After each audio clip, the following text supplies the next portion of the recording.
CM Mehta educational inspector D office Jamnagar.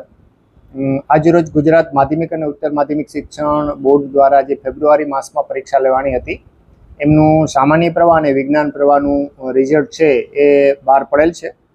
વિજ્ઞાન પ્રવાહની વાત કરીએ તો બોર્ડનું પરિણામ છે એ 83.51% છે, જેની સામે જામનગર જિલ્લાનું પરિણામ છે એ 90.85% છે। કુલ 1620 વિદ્યાર્થીઓ છે એ રેગ્યુલર નોંધાયેલા હતા, એમાંથી 1618 વિદ્યાર્થીઓએ પરીક્ષા આપેલી હતી।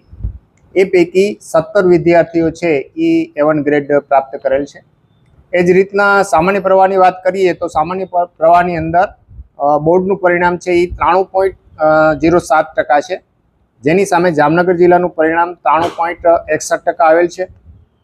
કુલ રેગ્યુલર વિદ્યાર્થીઓ 7526 વિદ્યાર્થીઓ હતા, એમાંથી 7506 વિદ્યાર્થીઓ છે એ પરીક્ષાની અંદર એપિયર થયા હતા અને A1 ગ્રેડની અંદર કુલ 184 વિદ્યાર્થીઓ છે એમને A1 ગ્રેડ પ્રાપ્ત કરેલ છે। આમ જામનગર જિલ્લાનું પરિણામ છે એ બોર્ડના પરિણામ કરતાં ઘણું સારું આવેલ છે। જે વિદ્યાર્થીઓ સફળ થયા છે એમને ખૂબ ખૂબ શુભકામનાઓ અને એમના જીવનની અંદર ઉત્તરોત્તર પ્રગતિ કરે એવી ફરી શુભકામનાઓ અસ્તુ।